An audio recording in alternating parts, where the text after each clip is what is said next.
You know, some people will ask, what is the greatest Halo game or what's the best Halo game? And while some people will have one answer and some people will have another, there are other people out there that will simply think a certain way about Halo.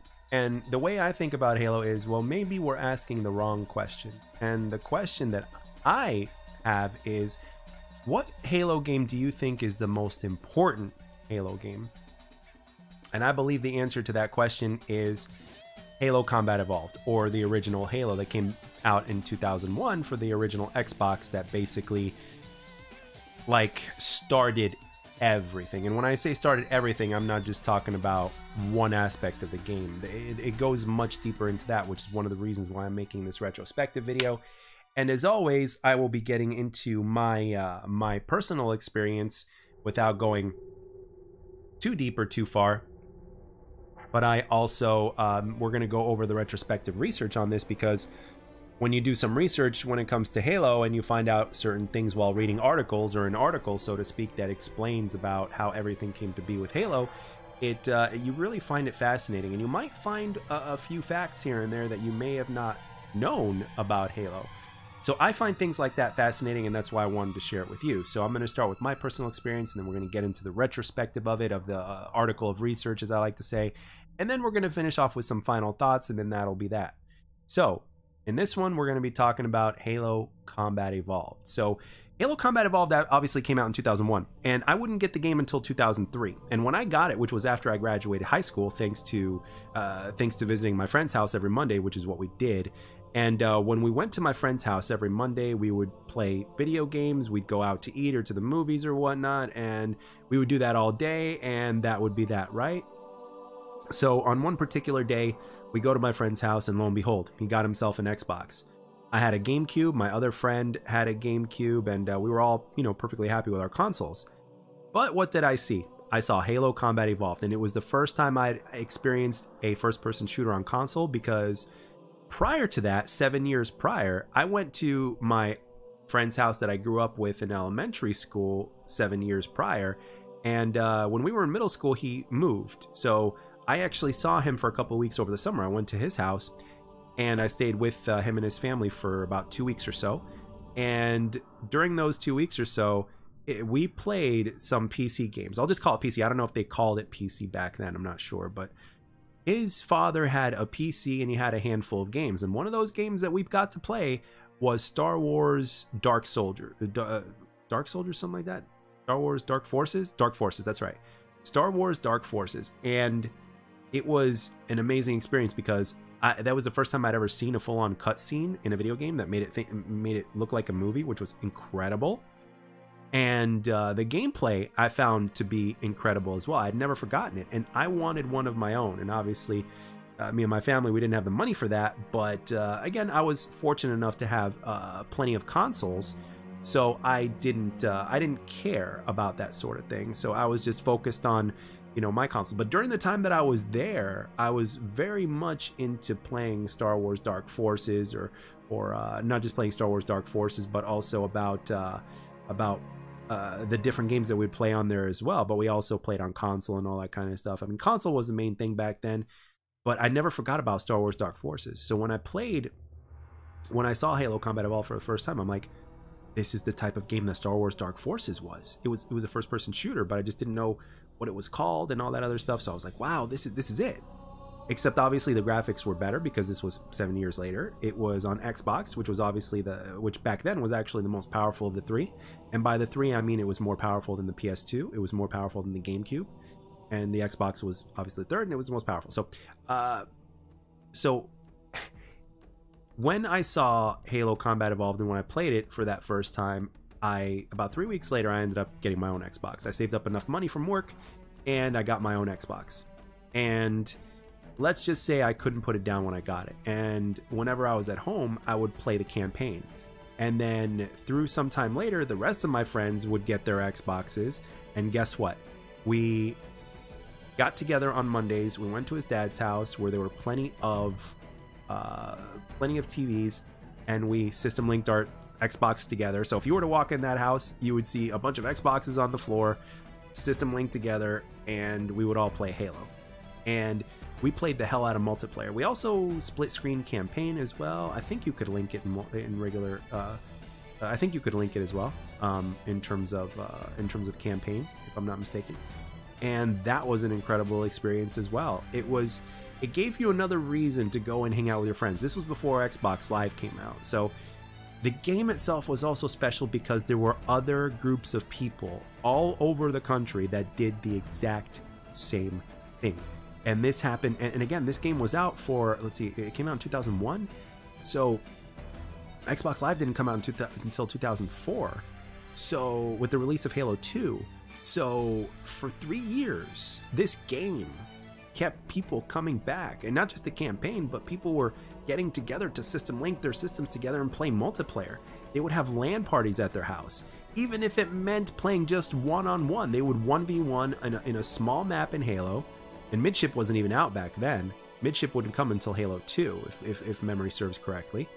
And we played the living, you would just play the living hell out of it. You'd play with your best friend, you would play rockets only, pistols only, you'd customize it however you wanted to, and you would just play the living hell out of it, and you would have a good time. And the best part about this is, and again, I can only speak for myself, you guys could say what you want in the comment section as well, which is one of the unique things and amazing things about sharing my experiences with you guys, is I didn't care about how well I did. I didn't care about how well I played or not. Did I want to get better? Sure. Did I want to get more kills every single game? Yes. Did I want to improve my headshots? Did I want to get sniper kills and all that stuff? Did I want to, yes, absolutely 100%. But overall, more than anything, regardless of whether or not you would come out on top on that gunfight, you would love playing the game. You would absolutely enjoy playing the game. It's the experience itself that made you come back. It wasn't about how good you did or whether or not you died in the campaign. Did you eventually want to beat the game or beat that level? Yes. But even if you were playing it on the hardest difficulty like Legendary, you would want to come back and try to beat that level even though you lost the night before. I mean, I'm sure Halo Combat Evolved's campaign and multiplayer kept people up really late because they wanted to play one more game of multiplayer, right? Or because they wanted to play that one more, they wanted to give the campaign another shot. Like, let me try one more time and see if I could beat this this campaign level, right? Before going to bed, right? They finally made it to this checkpoint right here, and it's like, okay, let's see if we could make it past here to get beyond that, right? So that is part of what made that game so great, right? Because there were so many different elements of that game that went together so well, right? The weapons looked and sounded great. The gameplay felt great. It was the atmosphere of the game and the levels, the narration by Cortana, the very brief things that the Master Chief would say, going on that Covenant cruiser ship with the purples and the blues or whatnot, right? To rescue Captain Keyes and to get him out of there, and to have that different surrounding to where you have those colors, right? Almost neon-like colors, right? That gave the game that atmosphere, along with what that game did in the first place, that allowed you to go to a different world that was, in some areas would look more familiar in certain levels, and in other areas you really felt like you were in a different place. That, regardless of the repetition of the campaign formula in terms of its level design, for some cases, despite that, and because of the robust AI, the way it operated back then, that was really good. That is what got you coming back for more. And you had to be there. You just had to be there to truly appreciate it and understand it. And if you were there, I'm pretty sure you would have an exact idea of what I'm talking about. And I'm sure, I hope to hear something from you guys in the comment section about this, because we're a part of that same group, right? It's like, hey, yeah, this guy's one of us, because every single gaming generation has something special about it, especially if you're at a certain age. So in Halo Combat Evolved, as an 18-year-old kid, until Halo 4 would come out, from 18 to 20, it was some of the best times I've ever had in gaming. And I've been gaming for over 30 years now. And it's an absolute blast to just put my mind, even doing this retrospective video right now in this recording. I'm having so much fun doing this because I'm literally taken back to that experience, because there was no other experience like it at the time. There was none. There was no experience like it. It was, especially like, if you also played it on a TV that was pretty big in size, man, oh man. I mean, it was even better. I mean, we didn't know any better back then about performance and stuff like that. You know, I'm sure PC players knew, but like for back then, we didn't care. We wanted to have that big ass TV. We wanted to be as immersed in the game as possible. Some of us were lucky enough to have surround sound, and if you had surround sound, and this was before people were using headsets and all that stuff, right? I mean, only the pros, if anything, were using headsets. I mean, and I don't even think there were. I don't think there was a very big competitive type of community for Halo. It was very small at the time. But it didn't get to that other level until Halo 2, thanks to online and stuff like that, to where it would be easier to meet people through game and to get teams together and eventually form a professional community and just kind of go from there and grow from there, right? And Halo is is not just responsible for its own franchise, but it's responsible for the success, even on a pro level, for other franchises as well, because it's what Halo did that inspired everything else, and it's what this is one of the many reasons why the game is that special, right? And then I think back then, the person that was able to beat campaign on legendary difficulty without dying once was actually somebody that ended up being a pro player. I don't remember the name as of right now, but and again, obviously I don't think they ended up being the only player that could do this later on, but back then, for somebody to be able to do that was special, because not many people could do that. And I always considered my best friend like a god at the game, because he was always so patient in campaign, which was part of the reason for his success with campaign. And he would beat it on legendary difficult like pretty easily. Like whenever I would say, hey, the new Halo's out and the legendary campaign is even harder, he'd be looking at me and be like, campaign's cake, bro. But he's like, it's cake. I'm like, are you serious? He's like, yeah, I've already beaten it. I'm like, oh my gosh. And I would just chuckle at it. I would just shake my head and I'd be like, this guy's on a whole other level. And it was his patience and it's the way he approached the game compared to how I approached it. And back in the day, I remember when it came to multiplayer games, I would lose so much because I would get into I would put myself out there in the open while the enemy had some sort of cover, even if they were moving or whatnot, right? They had some sort of advantage, whether it was position, whether it was cover, whatnot. And me, all I used to do was just rush in the open and take enemies out, which is how I used to approach campaign, which is why I could never beat it beyond normal. If you played that way on heroic or legendary, you would get your ass kicked. It's simple as that. You're not going to make it very far. And that's why I never did. And I never really thought about that because I never really enjoyed slowing down or stopping or whatnot. I was never in the mood for it. I would have to be in the mood for it to do that. But regardless, when you get a game to where you constantly come back and play, even though you're playing it on normal time and time again, you know you got something special on your hands when you come back and play a campaign time and time again on normal. I don't recall doing that in any other campaign other than Halo. I don't recall doing that in any other single player game other than Halo.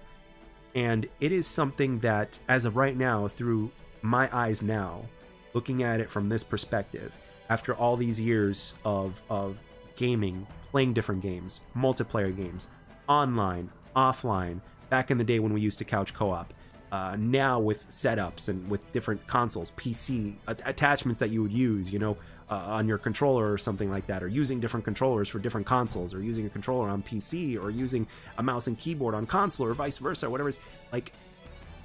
There's just so many other factors. Like, it's like, oh, what kind of headset are you using, all that kind of stuff, right? It's grown to be that, right? But back then there wasn't that. There really wasn't. You just had your controller. You had like regular headsets that came with the console or whatnot, and you would just play on a TV, and that's what it was back then.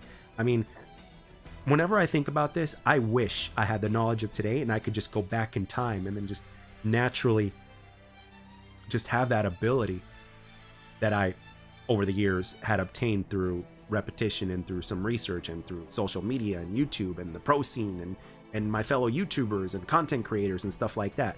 Because I had no idea about about all this stuff. I would just get in and play, and I really wouldn't think that much. I would just experience and feel.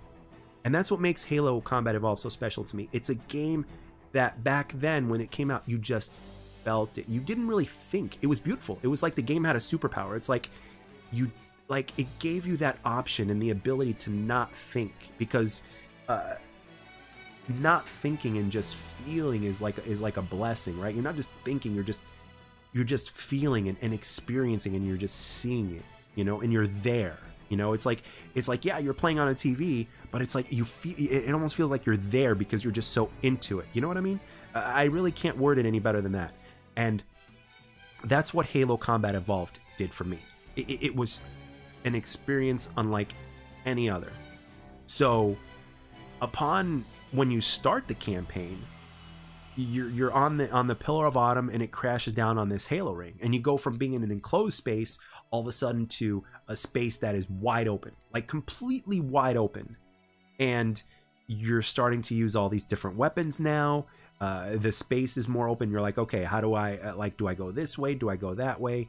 The music is different. You've got enemies coming at you from different angles. You've also got different enemies, and then you've got the flying drop ships that would bring down the grunts and the elites and all that and everything. You have to figure out how the hell you get rid of hunters. There was one point in time whenever I battled hunters, I thought they were impossible to beat. I thought the only way to get them was through rocket launchers. But I mean, granted, that just goes to show you that you learn, you know. But once you learn that you don't, there's a little spot on their back that you can hit, you know, that doesn't have its shields or whatnot, and that is very colored distinctly.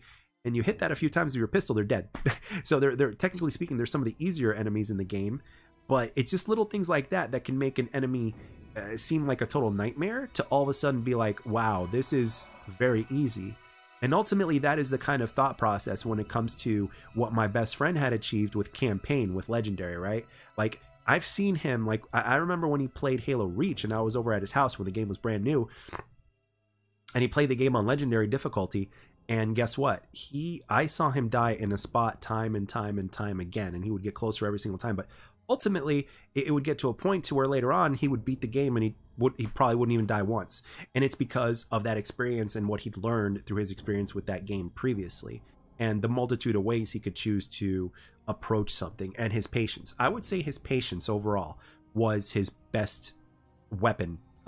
More than any weapon in the game, I would say his patience was his best attribute.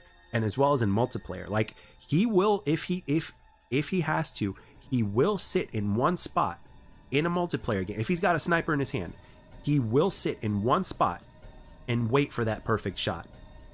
Like, I kid you not. It doesn't matter if he didn't have any kills whatsoever. If he knew that he needed to have that one perfect shot in order to win the game or whatnot, he will stay in one particular area and he will wait you out. Like, he will know whether you're aggressive or not, and he will know which way to go about it. And that was his best attribute, was his decision making and the way his patience would be. I mean, out of all of us, he was the one who had the most patience, and that's why he was always considered the best of us all. He was always the best, and I always admired him for that.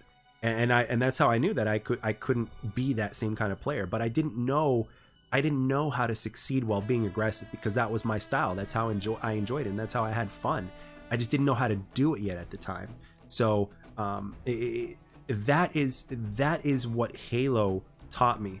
That is what Halo made me realize, especially looking back at it all these years. And when looking back at it, I tell myself, I'm like, wow, I can't believe I didn't notice this or see this, or I didn't think about this, or I didn't. It's like, how did you guys know? And stuff like that. I had, to this day, if we ever go back and talk about Halo with my friends, that friend in particular, I would ask. I would be like, I'm assuming you knew all this, and I had absolutely no idea. And then the thing is, they did. I mean, they played against each other a lot more, but still, it was something that was always in the back of my mind. I was like, how in the hell are these guys so good? And I didn't know, but at the same time, I didn't care so much that it would ruin my experience, because the experience that I had just sucked me into the game, and that's all I cared about. I cared about having that good time and I had that good time. You know, back in the day, a lot of kids, they would obviously the Halo trend started, and it would be very common to where people would lose their girlfriends over playing Halo, and it was very common. And I knew this because my ex-girlfriend at the time, I was like 22 or 23. She said she said something along the lines of, "I'm not losing you to Halo." You know, she told me stories about her girlfriend telling her that she had to break up with her boyfriend because he was playing Halo, like he was too busy playing Halo multiplayer. And that was something that you would start to hear, because it's like, if you're having a better time playing Halo than you're having, you know, with your girlfriend or whatnot, then it's like, holy shit, you know. And it's like, I mean, let me just say this right off the bat, okay? You could play Halo for hours, but you can only have sex with your girlfriend for so long. So it's like, this is where Halo would come in handy, so to speak.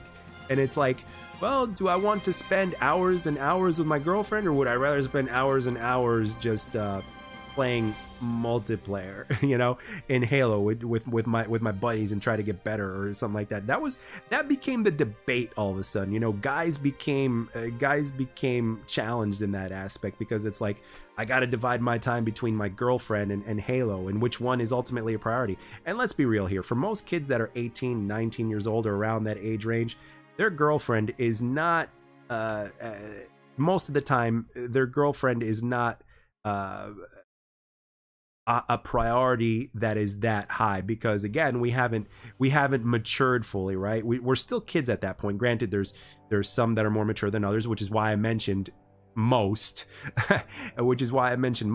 but ultimately, or where I mentioned some, excuse me, not most, but some. There's always going to be those other guys that are going to make the right decision or the more logical decision and balance their time wisely. But a lot of us, you know, a lot of us that were playing Halo, a lot of us were single in the first place, and at the same time, for those of us that weren't, there would be I'm sure there would be a few discussions about Halo with the girlfriend if it became an issue to where you were just playing so much to where the time with the girlfriend was becoming less and less. You know, I'm sure the bedroom time didn't really take a hit. At least I would hope not. Well, I'm sure there are some exceptions, I'm sure, but for the most part, you know, it was pretty much everything else. It was pretty much like date time and cuddle time and, oh, let's go to the mall or something. It's like, oh, I'd rather play Halo. I'd rather just fucking play Halo and you know, spend a little less cuddle time. I'd rather spend more time playing Halo after we do those things, you know. So that was the thought process back then when it came to that sort of thing. When you're, you know, 17, 18, 19 years old, you know, you're just a kid.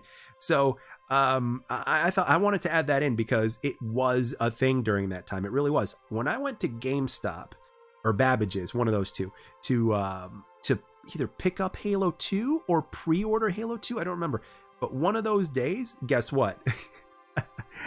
I saw a grown-ass man, and again, don't forget, I was 19 at the time, right?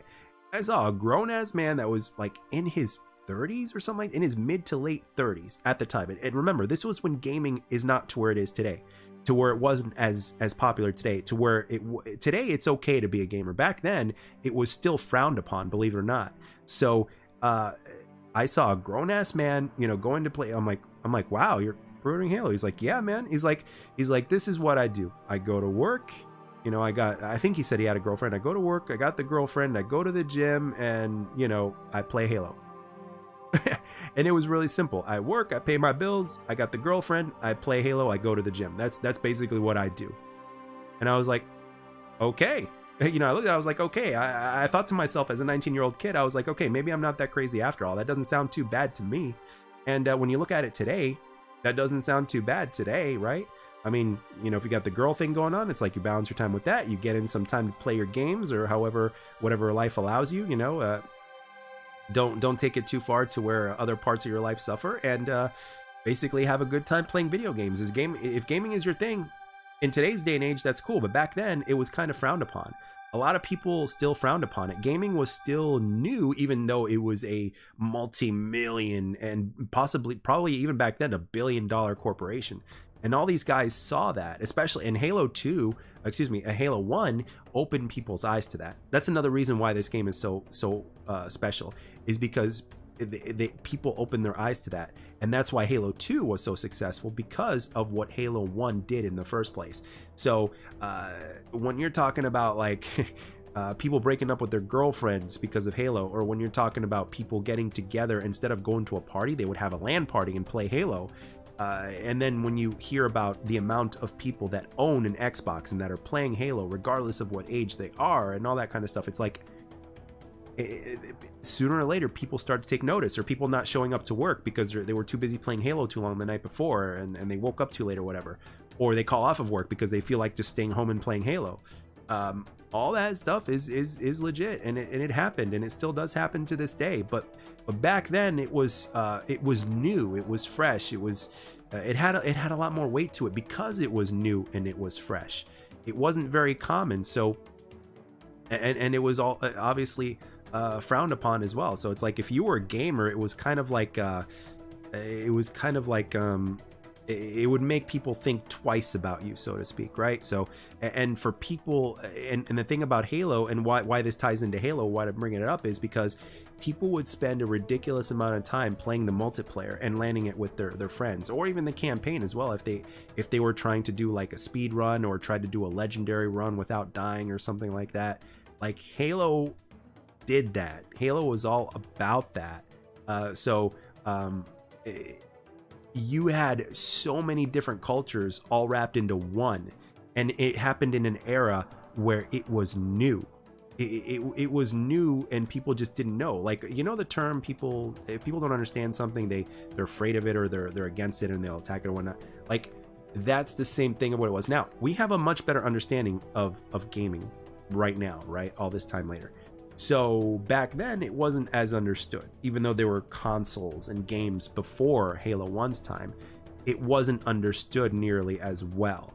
So it wouldn't be for another 5 to 10 years to where it would be a lot more common. And then after around that time, that's when content creation and YouTube and the fact that you could do this for a living ended up kind of shifting people's views over it, right? Because ultimately money ended up being the dividing factor of, okay, this is cool, this person's making money doing this, it's like, it's fine.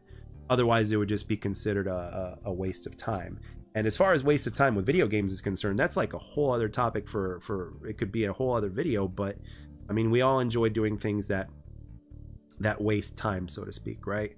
So you know, it's like money isn't always the deciding factor. It's like, okay, the thing is, you can get paid by either making money, which a lot of people don't consider a waste of time. It's like, hey, if you're making money, you're not wasting time, right? So it's like, okay, well, there's different ways that you can get paid with whatever it is that you're doing with your time. You can get paid by happiness or good time, right? Like, such as video games or playing sports or even watching sports. Or you can get it in the form of knowledge, right? Knowledge and education and stuff like that, or and experience as well with certain things like relationships and stuff like that. So however you choose to use your time, you get paid in different ways in terms of how you use your time, right? So you're always using your time, you're just using it differently. And if you're getting happiness out of it, then that's your pay, right? You're happy, so that you're getting paid in happiness. And in other ways, you're getting paid in money, and in other ways, you're getting paid in knowledge, and another way, you know, in education and experience and stuff like that. So that's the way I tend to look at it. So so I just wanted to kind of add that in as well. So Halo Combat Evolved is a game that literally is legendary status to me because of everything that was just discussed. And you hear stories about people that even have formed relationships through gaming now, and especially after meeting online, which started with Halo 2 and Xbox Live, right? Well, just Xbox Live in general, but Halo 2 was the most popular game on Xbox Live, and then other games and game franchises and game types would initiate Xbox Live in the online gaming community as well. But Halo 2 was that first big game, but it started with LAN experiences, and every once in a while, maybe if you were lucky, maybe you'd see a girl at a LAN, right? Back during the Halo 1 days, or even maybe in later days whenever there was a LAN tournament or something like that, whatever. You know, maybe you'd see a girl there, you know, and then that's how you would meet, you know, because this girl was possibly into gaming, or she was brought there by somebody or something like that. You just never know. So when you hear about that, I mean, I had people on my friends list on 360 during Black Ops 2 when I met them, and it was a couple, and they met, believe it or not, through Black Ops 2 multiplayer. That's how it happened. And then I remember one of my favorite content creators back in the day who inspired me to do YouTube back when I just used to do Call of Duty videos. Sandy Ravage, he met, I think they're married now, if not engaged. He met his significant other through YouTube and through Call of Duty and streaming. So that's how they met. So when you get stories like that, it's like, it really shows you just how far things have come, right? And guess what? It all started with Halo Combat Evolved. It just wasn't as pronounced as it is now. It wasn't as evident as it is now. Halo Combat Evolved is that game that started everything. It made people, it got to the point to where people were getting paid to play video games. I mean, it was, granted, Quake did that as well. I'm aware of the story of a player named Fatality, Jonathan Wendell, I believe is his name. But with that being said, console was a big deal because most people would play on console. Most people didn't have PC. So the game that had an even bigger impact than Quake had was Halo. And it was because more people had access to it because of console. And then obviously when the multiplayer came out, when the Xbox Live came out through the internet and everything, that's when it really got taken to another level, and what really got the wheels turning even more efficiently. So whenever I look back at this game, and whenever I watch the gameplay, and whether it's the old school or the remastered version and stuff like that, whenever I watch it, whenever I hear the sound of that plasma pistol going off, or whenever I hear the grunts going, what, or excuse me, not the grunts, when the elites are like, what, or whenever you hear the grunts, saying they're everywhere, things like that, or the grunt birthday party sound and stuff like that, or you know what I mean, or the way the pistols, the plasma pistol sounds when you're charging it up, right? Especially in the original game, right? So all of these things, really, when you hear them for the first time, it's like literally the movie going experience of like some of the most successful movies in history. Like, remember the first time you would watch Terminator 2, for instance? Halo Combat Evolved was that for gaming, and for first-person shooter gaming, and for the Xbox gaming community. That's what Halo Combat Evolved was. That's what made that game so successful. It was truly a really big accomplishment for Microsoft and the developers, Bungie. And to be honest, when people say that Halo 1 has yet to be surpassed, guess what? I wholeheartedly agree, because that kind of impact simply cannot be replicated. Excuse me, my voice. You can have your Call of Duties, you can have your Gears of Wars, you can have your Fortnites and all that kind of stuff. All of these games have made their mark throughout gaming history. Yes, no doubt. But when you're talking about a game that had such an impact on our culture, on our lives, on before multiplayer online was a thing, of where you can get that PC experience on a console and go from there, and you had a story behind it, you had the visuals, like when you look at the visuals right here. For those of you guys that are watching, take a look at this particular level when you're on the Covenant Cruiser, and all these this atmosphere, the lighting and the lack of lighting in certain cases, right? The green on the sniper, the purple, the pink in this particular level, or with the plasma pistol, when you see that light up and when you hear it and when you look at the front and stuff like that, it's like those things, those little things, as minute as they may be in this day and age, back then, things like that impacted the player, like in terms of how they would feel. It's like it made you want to turn off the lights in your room and put some sort of neon glowing night lights in your room if you had them back then. Like right now, LEDs and setups are very common, but back in the day, it wasn't as common. It was kind of a rarity. You had to kind of decorate your room and get it done that way, right? So like playing this game kind of made you want to do that.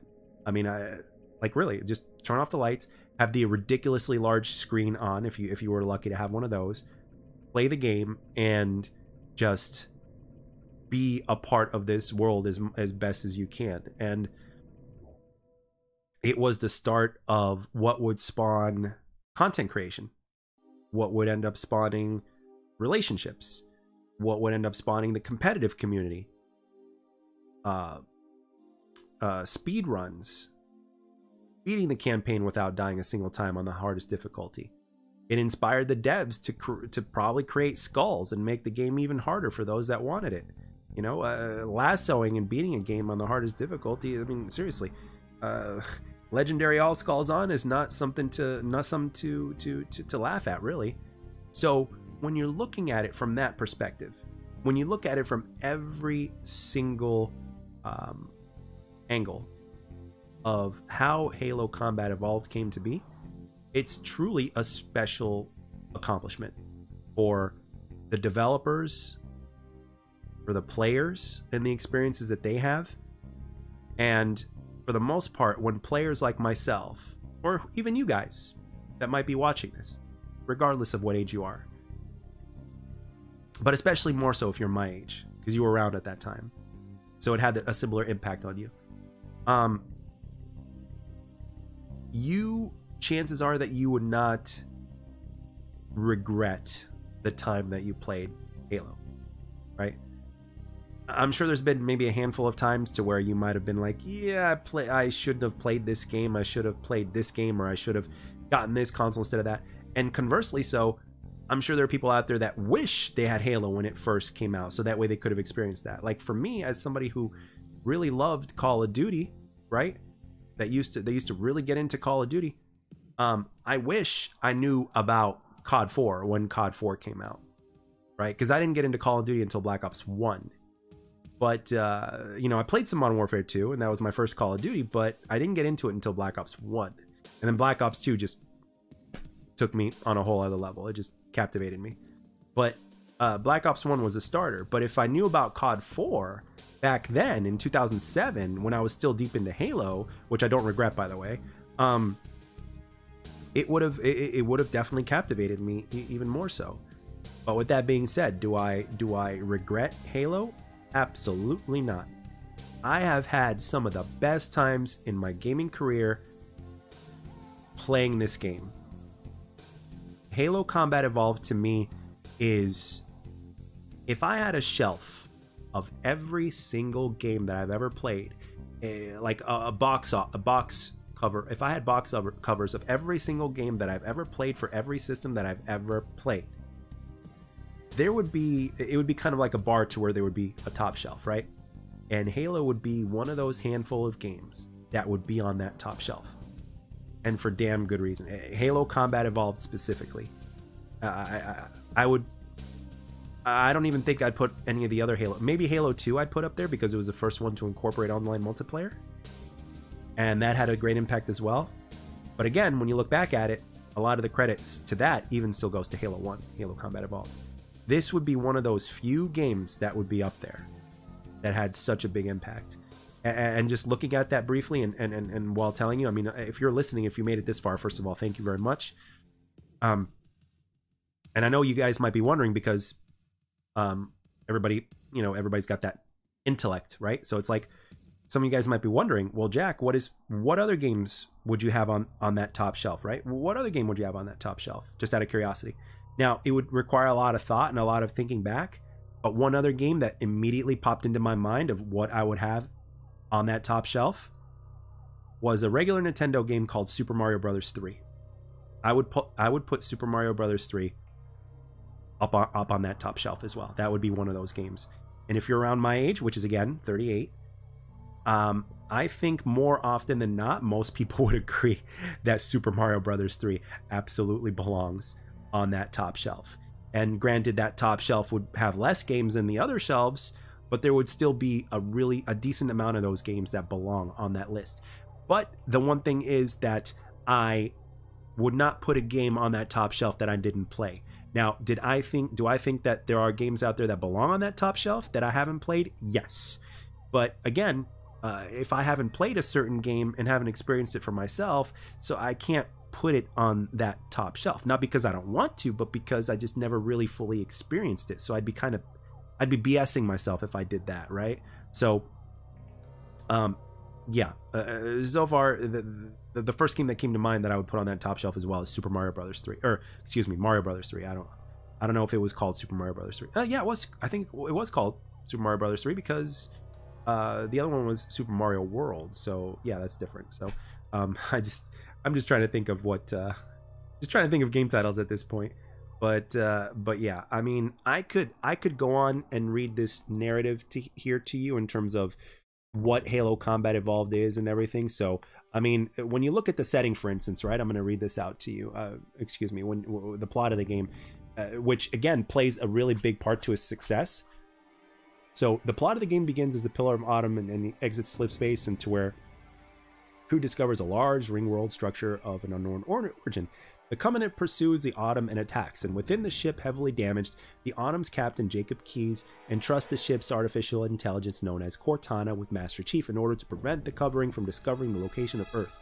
Keyes orders the crew to abandon the Autumn and pilots the ship to a crash landing on the ring world. I mean, like, that alone right there is... like, just gets you started, right? And then later on, there would be a whole bunch more that would be revealed. But the thing is, when it comes to development of Halo, this is where things are truly interesting. So this is the part that I really want to read out to you guys, because development of this game and of this experience that players would get is something that we would we don't know. We're just on the receiving end of this entertainment. We don't know. Some of us know more than others, but we don't know firsthand in terms of what it took to make this come to life, right? To the extent that it did. So it goes like this. So Halo initially was conceived as a direct successor to Bungie's previous first-person shooter games, Marathon and Marathon 2, Durandal. And according to the company co-founder Alex Seropian, certain motifs of Halo and the Marathon series, such as their smaller protagonists and representation of artificial intelligence, stem from a comic stylistic archetype. After the 1995 release of Durandal, Bungie began to consider ideas for the subsequent game.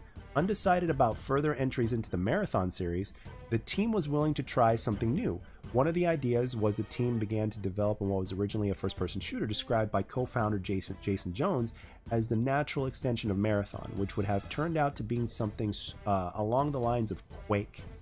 So concurrently, the team explored the concept of a vehicular combat game that featured tank battles in a futuristic setting. Initially internally dubbed the Giant Bloody War Game, Jones started the design of a 3D engine that could generate height map graphics to visualize elevated surfaces, and he eventually suggested that Bungie used the technology to realize the tank combat idea. The team was enthusiastic about the prospect and proceeded to cancel their first-person shooter project to comment the creation of the Giant Bloody War Game.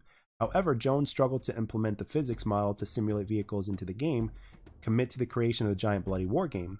However, Jones struggled to implement the physics models, and which led to Bungie to change their minds to develop the real-time strategy game, or RTS. Myth: The Fallen Lords, released in 1997.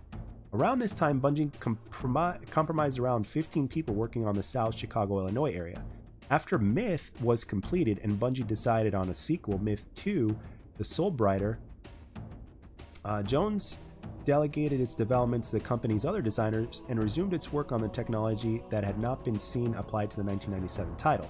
A group of 3 Bungie staffers began developing an RTS with a focus on science fiction, realistic physics, simulations, and 3-dimensional terrain. Early versions of the Myth engine and the isometric perspective, the project had initial working on the armor and was changed for being boring for the project's dramatic changes, and that was first envisioned. It was switched to Monkey Nuts, then Blam, after Jones could not bring himself to tell his mother about the original game. Experimenting with ways to controlling units, Bungie added a mode that attracted the camera to individual units. The vantage point continually moved closer to the units as developers realized that it would be more fun for players to drive the vehicles themselves rather than having the computer do it. And controlling the vehicle tactile nature, load a dude in, get a dude out, hands on the steering wheel, and it was like, shouldn't this be an RTS game, recalled Seropian? By mid-1998, the game had become a third-person shooter. Peter Tamte, Bungie's then executive vice president, used the context from his former position at Apple to get the lead writer, Joseph Staten, the project lead. Jason Jones, and audience with CEO Steve Jobs. Jobs, impressed, agreed to debut the game to the world at the 1999 Macworld Conference and Expo. Anticipation built in for the unknown Bungie game after favorable reviews from industry journalists under non-disclosure agreements at Electronic Entertainment Expo 1999. Days before the Macworld announcement, Blam still had no permanent title. Possible games included the Santa Machine, Soleopsis, the Crystal Palace, Hard Vacuum, Star Maker, and Star Shield. Bungie hired a branding firm that came up with the name Covenant, but Bungie artist Paul Russell suggested alternatives, including Halo. Though some did not like the name, likening it to something religious or a woman's shampoo, designer Marcus Elijo said it described enough that our intent was for this universe in a way that created the sense of mystery. So on July 21st, 1999, during the Macworld Conference and Expo, Jobs announced that Halo would be released for Mac OS and Windows simultaneously. The game's premise at this point involved a human transport starship that crash lands on a mysterious ring world. Early versions of the Covenant arrive to loot what they can, and war erupts between them and the humans. Unable to match the technology of advanced alien race, the humans resort to guerrilla warfare. At this point, Bungie promised an open-world game with terrain that reached and deformed from explosions. Persistent environment details such as spent shell casings and variable weather, none of which made it into that final project. These early versions featured Halo-specific fauna, later dropped following design difficulties and for their creatures' distraction from the surprise appearance of the Flood. The Master Chief was simply known as the Cyborg, which Halo was shown at E3 in June of 2000. It was still a third-person shooter at the time, though. And then after that, we ended up having a move to Xbox. So this is how this happened in terms of the move to Xbox. Bungie's financial situation during Halo's development was precarious. Ahead of Myth 2 Soulbrighter's release, Bungie was surviving on Myth sales and had missed the release dates. A glitch that caused Myth 2 to wipe the contents from its directory had installed was only discovered after 200,000 copies had already been produced of December of 1998 launch. Bungie recalled the copies and issued a fix, costing the company $800,000. As a result, Bungie sold a share of the company and publishing rights to Take-Two Interactive. Still facing financial difficulties, Bungie's Tart contracted Ed Fries, the head of Microsoft Game Studios, and possible acquisition. Fries was working on developing a software lineup for Microsoft's first game console, the Xbox.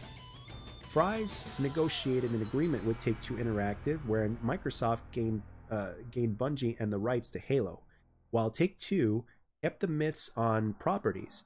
Jones and Seropian pitched and purchased the rest of Bungie as the way they could shape the future of new game consoles. Microsoft announced its acquisition of Bungie of June 19th of 2000. Halo was now to be a temple launch in the game for Xbox. In less than a year, Bungie had to turn Halo into a loose connection of gameplay and plot ideas into a shipping product on an unproven console. To make players feel more connected to the action, Jason Jones pushed the team. Let's try that again. Jason Jones pushed to turn the game's perspective to a third-person shooter.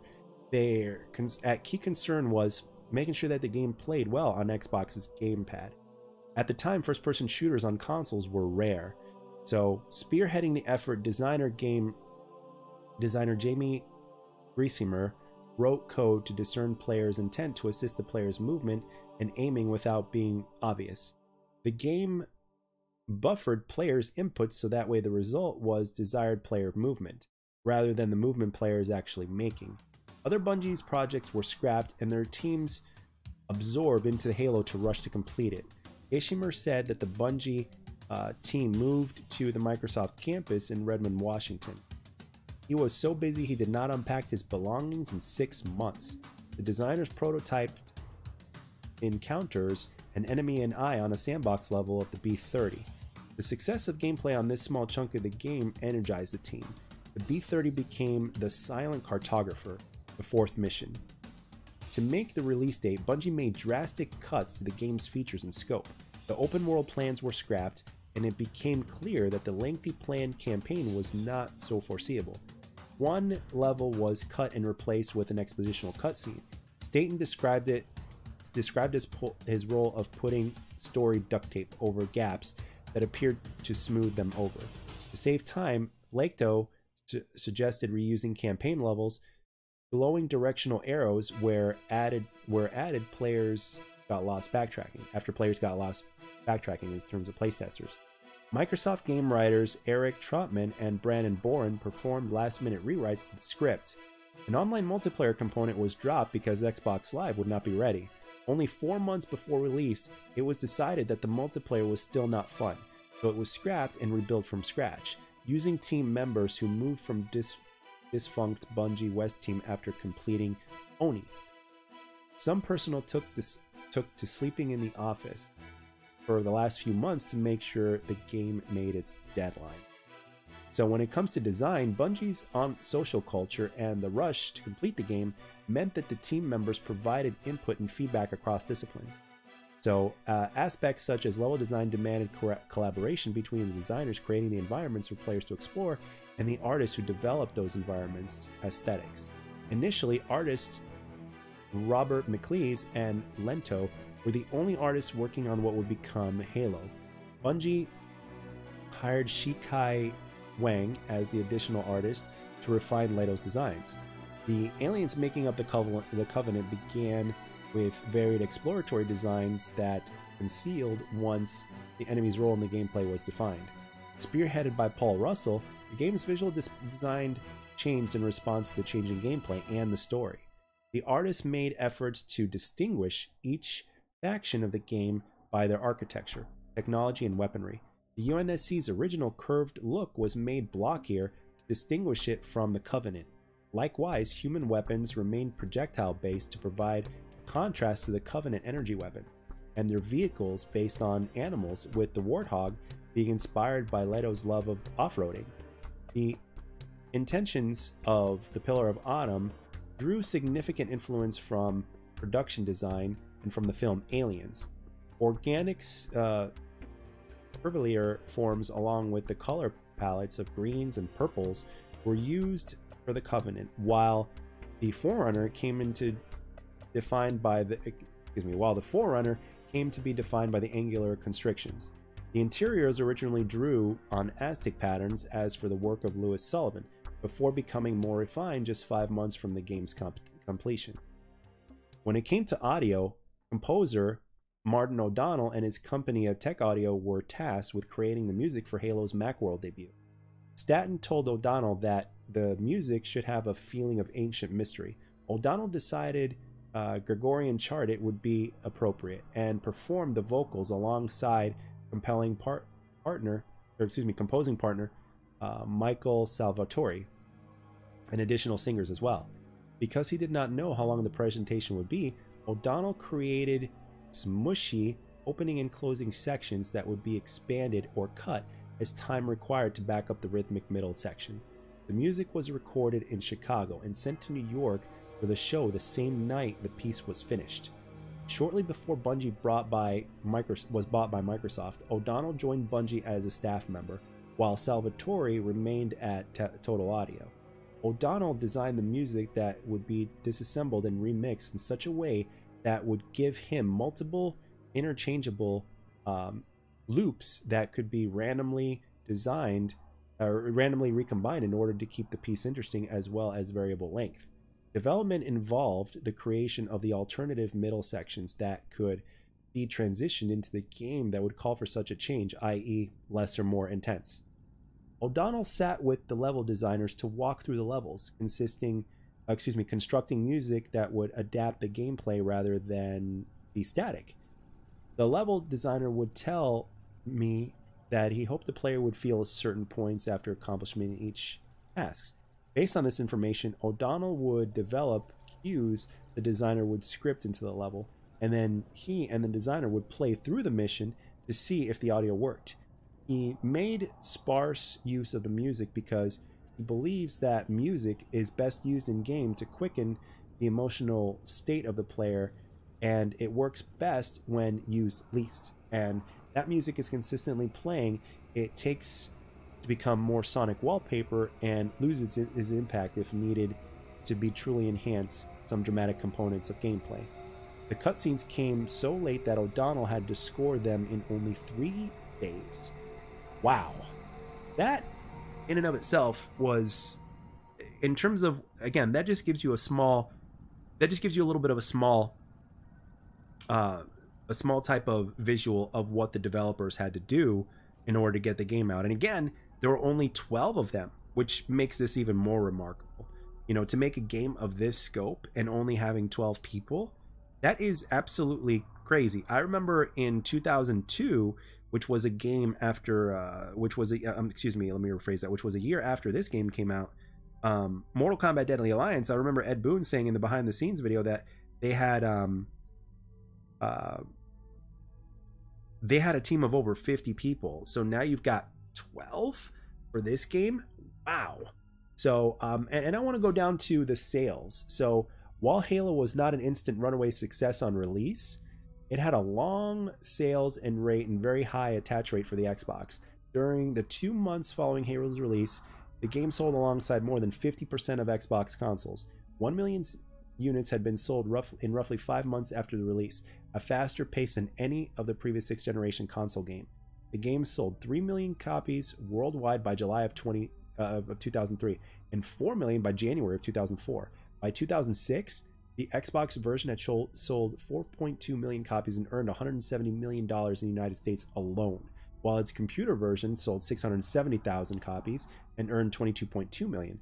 Next Generation ranked it as the second highest game that launched for the PlayStation 2, Xbox, or GameCube between January of 2000 and July of 2006 in that country.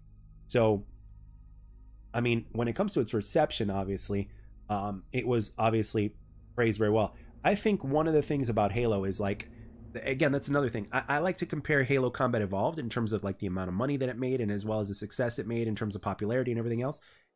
I like to think of it as Fight Club, right? But obviously, but better than Fight Club. But in Fight Club, the game was, as far as I remember in the box office, was kind of a flop. And then sometime later, it would gain a cult following that would just grow and grow and grow. And the next thing you know, Fight Club ends up being like one of the best movies ever made, period. That just never really saw that box office success. But Fight Club became one of those movies. And Halo was like that, except it did receive financial success, but it just didn't happen till years later. And when you have more than 50% of consoles being sold because of that game, that is huge. And Xbox was the new player back then, right? So and nowadays it's even more rare for something like that to happen, right? I mean, think about it. I mean, even if you've got the money, right? Even if you have the expendable income to spend on another console, right? So let's say you bought let's say you bought an Xbox, right? But God of War 2018, for example, was coming out on the PlayStation, and it's a game that you wanted to play really badly, and it's a game that looks good. It's like, you know, would you spend that $300 to $400 extra to buy that console to play that one game alone? For most people, that answer would be no, despite the fact that a percentage of those people would love to play that game, right, and really want to play that game. A lot of people will not bite on that. But all of a sudden, if you've got popular consoles that are out there already, and then here comes this new kid on the block, and then there's this one game that's making so much success and so many people are talking about it, to where there's new people still buying the game years after it's been released like that because of word of mouth and how that spreads. And again, online, the internet back then wasn't as big as it is today, right, in terms of popularity. And plus, with social media and all that, it didn't get to the level that it is today, right? The internet was still kind of in its I don't want to say in its infancy, but it was still it was still new. We still hadn't reached that point to where it was. I mean, we were communicating, but we were still kind of limited. You know, there wasn't as many social medias. There wasn't, you know, apps and stuff like that. Cell phones didn't get to the point to where they are today. So when you have games that are selling like that, seriously, you know, it is truly amazing. And when you've got some of these guys, and back in the day, all people used to watch were IGN and GameSpot and stuff like that. Most people didn't think about looking at YouTube for reviews and stuff like that. And a lot of content creators that are big today didn't start out until maybe a couple years later after that. I think it was in the middle to late 2000s when most content creators actually started. Like a lot of the big content creators that you see today that have been doing it for 10 to 15 years or whatnot, none of them have been doing it for 20. None of them have gotten to 20 yet. So, you know, it started after that. I would say it was 15 years ago of when that next leap really started to happen. And it all started with some legit companies, or, you know, called IGN or GameStop and stuff like that. And then obviously for YouTube, you had content creators making their own stuff. When you had back then you had the HD PVR that came out, which wasn't known as well. And then you had the capture cards. And the next thing you know, once people got their hands on capture cards, people started making a whole bunch of content left and right, and everything just started to blow up. And some people made good content and some people didn't. But and then the next thing you know, YouTube became another platform to see all these different reviewers and all these people making content about this. Some people make retrospective videos, some people make lore videos, some people make just regular 10-minute commentaries, some people are all about the multiplayer and strategies. Some people make theory videos. I mean, it just really depends. Like, all of this stuff started, you know. And as far as Halo content creators are concerned, when you look at some of the ones that have been around the longest, or some of the ones that make the best quality content of Halo out there, those guys, a lot of them, not all of them, but a lot of them have been around since Halo Combat Evolved. And this game had such a big impact on them that eventually they ended up making content about that video game. And now some of them are able to make a living off of it. And even if they don't make a living off of it, like myself, I don't make a living off of doing this. I had been impacted by the game so much that I decided to make this game one of my subjects, one of my videos to talk about and to put it on here, because I want to do it, because it had that kind of an impact on me, because I love talking about it that much. And it's also because I don't have to read from an article in the entire time to describe it to you, because that impact was so high. And it's a story that I just want to tell, and it seems like I can't talk enough about it, because it is something that just cannot be replaced. When you look at some of the biggest influences in history, when you look at things like, let's say, inspirational figures, right? The first one that comes to mind, my mind specifically right now at this point, is Bruce Lee, right? Nobody will ever have quite the impact that Bruce Lee had. And it was because of the time. He was so much ahead of his time. I mean, granted, as far as skill is concerned and everything like that, sure, yes, he has been surpassed, in my opinion. However, with that being said, his legacy and him being the first, and to have the kind of impact that he had, that allowed all these other martial artists to kind of, he paved the way for those other martial artists to do what they do, and to get to that other level, and become better, and learn from what they offered, right? Nobody could surpass that. And that's what Halo is. That is what Halo is. Halo Combat Evolved is the Bruce Lee of console first-person shooter video games. Think about it. Now, I know what some people will say is that there's another game out there that could very possibly be to a certain extent on the same level as Halo. I personally don't think it's on the same level in terms of its impact and influence, but however, I will say at the very least that it is a very honorable mention, and which is why I'm gonna say it here, and that's GoldenEye 007 for the GameCube, because, you know, people would basically split screen that, like, all the time. They would split screen it and they would play crap out of it at their home, and it was a first-person shooter. And it basically was the very first flavor of that on console, but it just never got paid attention to where it got to that level.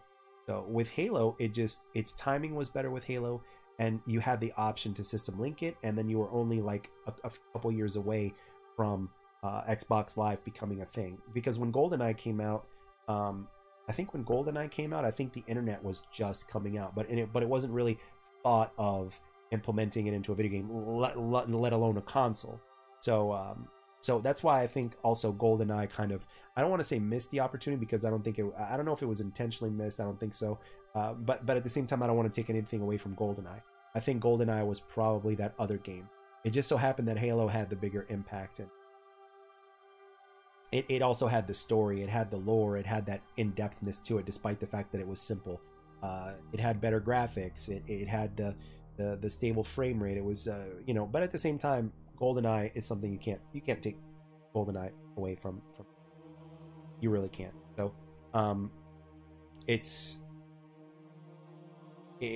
Halo is legendary, simple as that. And it all started with Halo Combat Evolved. And in my humble opinion, and again, I'm not the end all be all, but I personally cannot be convinced that any other Halo had the impact that Halo 1 did, in my opinion, because the other Halos wouldn't have had the kind of impact they did if it wasn't for Halo 1. So it works like that. So that's what I think of when I think of Halo Combat Evolved. This commentary here, in this retrospective, or whatever you want to call it, because I basically kind of poured my own experience into this, and I narrated very minimally in terms of what I read about the development and all that into this game, which is a little bit different than a couple of the other videos I make, because I spend a lot of time narrating in these about the development and about the records that the game would make and all that kind of stuff, which I still could do, but I wanted to put so much of my own personal experience in this commentary, because Halo had that kind of impact on me, and it really deserves it. For me, like I said, it's top shelf, and yeah, I mean, if it wasn't for the online component, it would be an even easier discussion in terms of which Halo was arguably the best. But the way I look at it, like I mentioned in the very beginning, is which Halo was the most important. This Halo was the most important. And I would actually go as far as to say that, in my opinion, the other Halo that was the most impactful since Halo 1 was actually Halo 3 ODST. Like, Halo 3 had the multiplayer, it had the finish of the original trilogy of the story, so to speak, right? Okay. Because you got to finish the fight, right? So it was big, and plus it was on new hardware at the time for the 360. Okay. Yes, no doubt about it. Not to take anything away from Halo 3. But Halo 3 ODST it didn't have a traditional multiplayer, and yet it was still very, very good and replayed greatly. And it was because it gave you a lot of what that Halo 1 campaign gave you. Because when you look at Firefight, even when you look at the campaign, and then when you look at Firefight, there was just so much about that game.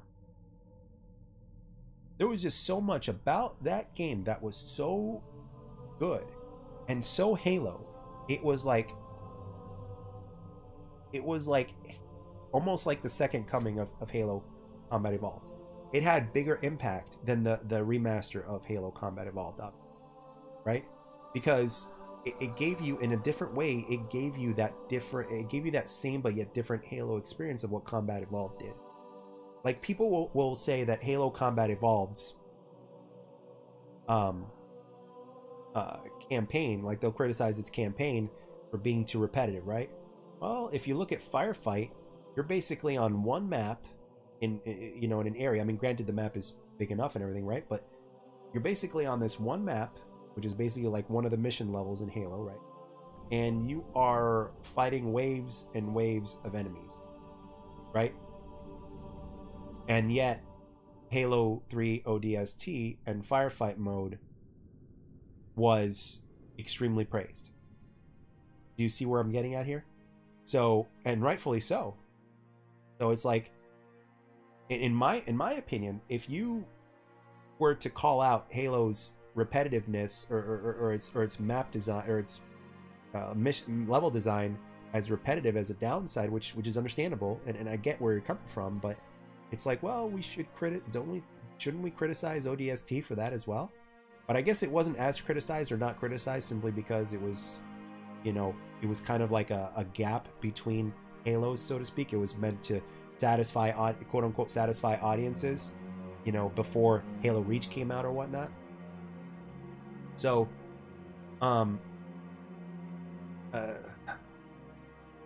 what can I say? I would say Halo 3 ODST is a gem of a game. If there's another game that I would put up there, you know, possibly with top shelf, it might be Halo 3 ODST. Like if I had to pick a Halo game that would, if it wasn't this game, if I had to pick another one to take its place, it would probably be Halo 3 ODST, even though I don't know, even though Reach kind of stands out to me, because Reach just gave you so much. It gave you so much. There was like an insane amount of content in that game. An insane amount of content. So, I don't know. It would be a toss-up between Reach and ODST, in my opinion. The only thing that sucked was that ODST was missing a traditional multiplayer. If ODST was missing a traditional multiplayer, it would have undisputed been, it would arguably even compete with Halo Combat Evolved. But again, I would see that as unfair because, again, Halo Combat Evolved, the way I see it, was the game that started it all. So, yeah. So I think I'm going to retitle this, I might retitle this video to like a retrospective conversation because, you know, I wasn't narrating for nearly as long as I was talking to you strictly from the words of my of how I felt. So yeah, this will be a retrospective conversation of Halo 2, or excuse me, Halo Combat Evolved, and this game absolutely deserves it. This game is one of my favorites of all time. It's just too good to, in my opinion, too good to be forgotten. I don't think the game will ever be forgotten. This game obviously made Bungie, right? It made Bungie, and they made a bunch of other Halo games that put them where they are today. Right now they're working on Destiny, and that's great. A lot of people, I've talked to some other content creators out there that know gaming as well as I do, and in some ways even better than me. That's for sure. And despite the fact that some of them are younger than me, you know, these guys know games, you know, very well. But I've talked to them, and it's like a lot of people say, like, I want Bungie to come back and make more Halo. And I totally see where they're coming from. I totally see where they're coming from. And you never know. Life is funny. You never know. There may come a time where Bungie may make Halo games. You never know. You just never know. I mean, Microsoft can buy Bungie if they wanted to. You know? But at the same time, I don't know if it would be for sale. And plus there's the stuff that they have with PlayStation and all that stuff.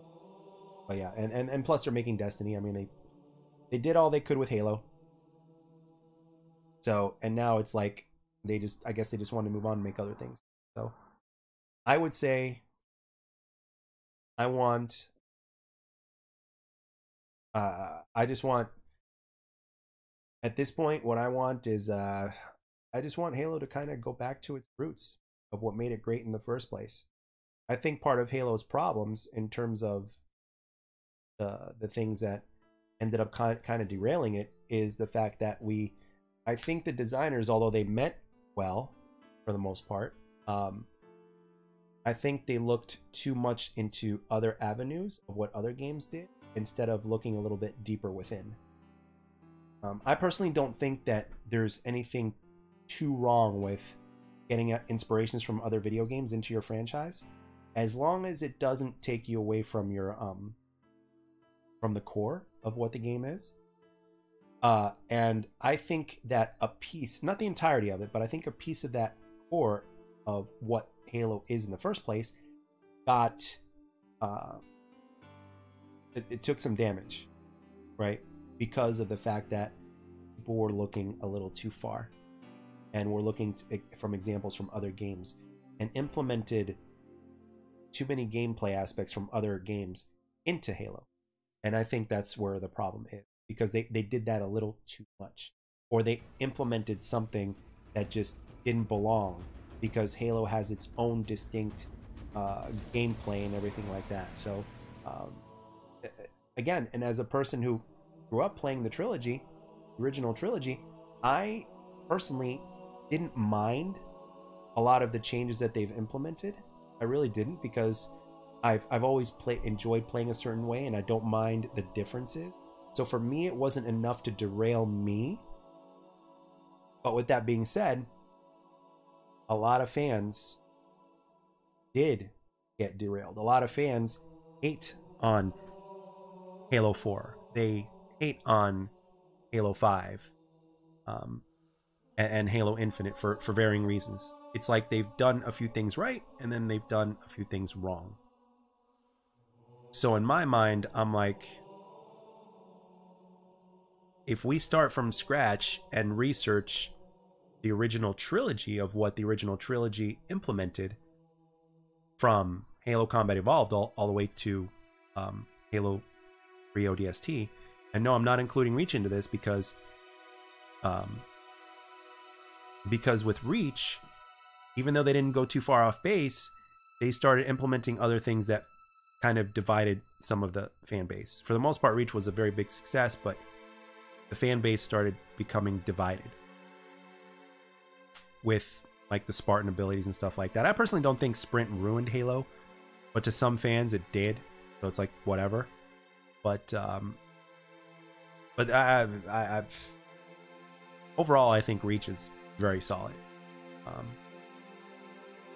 Couple things that I think could have been done better, but again, my opinion and everybody else's and stuff like that. So, but I would say, as far as the basics go, look at the inspiration from Halo Combat Evolved and then the other games through Halo 3 ODST.